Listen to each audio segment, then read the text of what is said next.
Dear Mr. Prime Minister, dear Mr. Deputy Prime Minister, dear Mr. Ministers, dear honorable speakers and guests, dear friends. It's a great honor for me to participate to this symposium on the topic of the dynamic of the innovative development of Kazakhstan for the 20 years.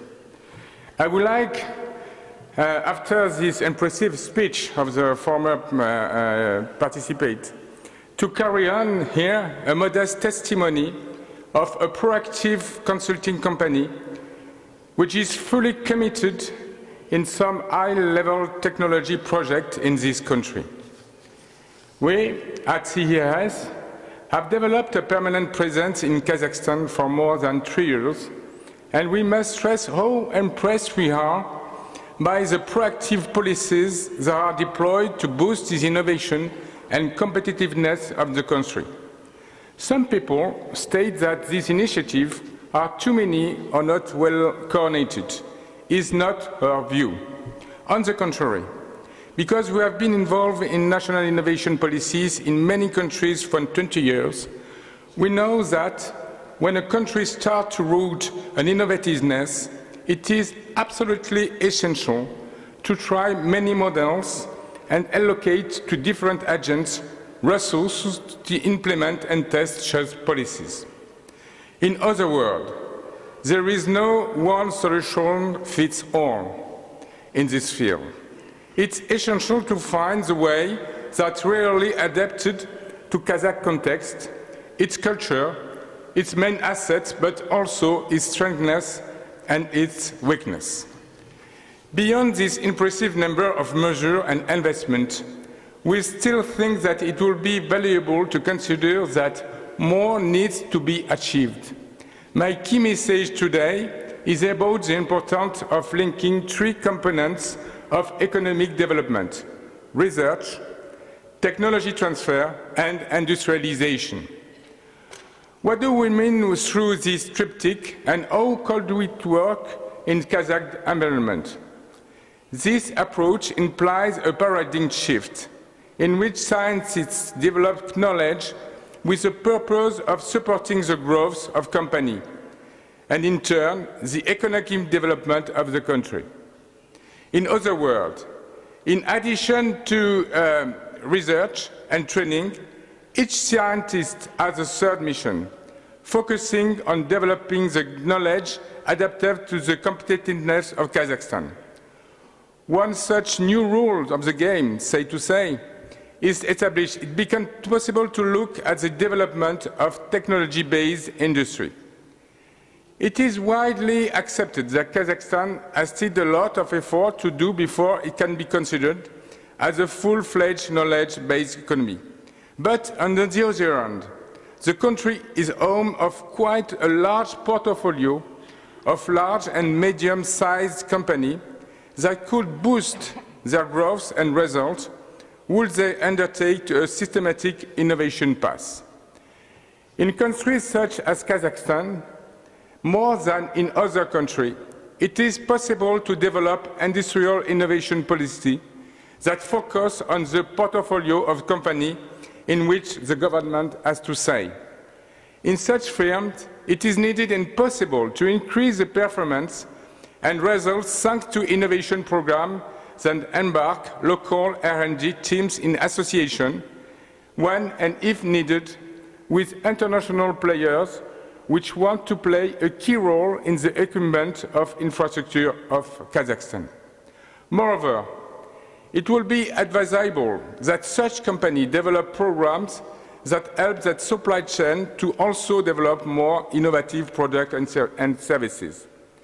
Finally, considering the number of large international firms working in the sector of raw materials, it will be of value to determine how such firms could positively contribute to the transfer of top-end technology to Kazakhstan companies.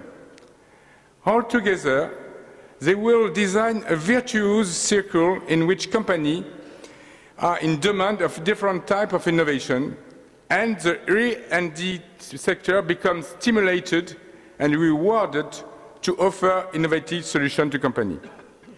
In each country in which such systems were undertaken, it became rapidly visible that the business sector, the R&D sector and the government see a direct and measurable return on investment for this push-pull policy. Succeeding this competitiveness policy implies, of course, a strong involvement of the government. It needs to understand regular foresight exercise to benchmark local assets toward international trends. It needs to closely monitor the innovation potential of R&D teams, and it needs to develop stimulation mechanisms to push companies in the direction of innovation and competitiveness. Example of such policy has been tested in many countries, from the US to France or Germany. It implies, of course, a strong and long-term cooperation between the different ministries in charge of finance, industry, science and economy. It will be easy to state that everything is all good, but, well, why can such a virtuous cycle work in Kazakhstan? The answer is definitely yes.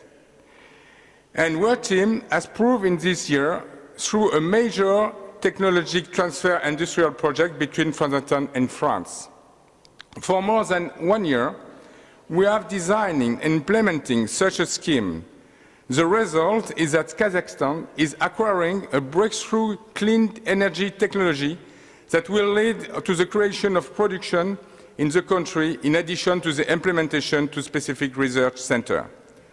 We are, of course, proud to have actively contributed to this success, and we are convinced that the country can use this good practice example to develop similar schemes in various sectors of Kazakhstan's economy. And in order to increase even more the effect of this transfer, it seems to me of use to think about two tools of major importance that are being now under experimentation in Europe and in the United States.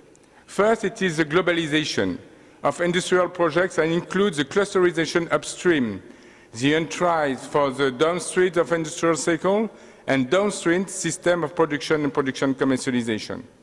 And second, the accelerator of projects, which consists in creating the so-called ecosystem around the inventor that includes the integrated system of consulting, financing, portrayal and commercialization of products. That type of accelerator will be particularly advised for the big technological parks that are needed in the effective tool tailored for the economic ambition of Kazakhstan. As I said initially, CEIS had the chance to develop for the last 3 years the Franco-Kazakh Transfer of Technology Center. This project has been set up with the help and the structured support of the Ministry and especially of the Minister of the Industry and New Technology. This project is in fact a sort of joint venture between the National Innovation Fund and our company, which represents some research centers of French companies, small, medium and big high technology. The main idea is to check all the opportunity of transfer of technology when exists between the two countries, France and Kazakhstan. The field of this transfer of technology cooperation is large but very specific. Large because the opportunities of cooperation between France and Kazakhstan business companies are numerous. As I said before, we need to look for transfer of technology in each project of equipment which is signed between them, like space, aeronautic, renewable energy today and tomorrow, in durable development, but also in nanotechnology and biotechnology and agro-industry fields.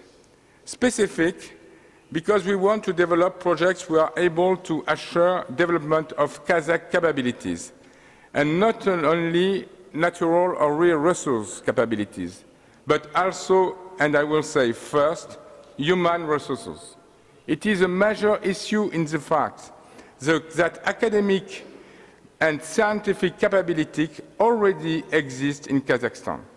So our mission is to promote win-win program and results. Thanks to the support of your government, Mr. the Prime Minister, this goal will be successful with realistic goals and ambitious industrial projects in Kazakhstan. Thank you for your attention.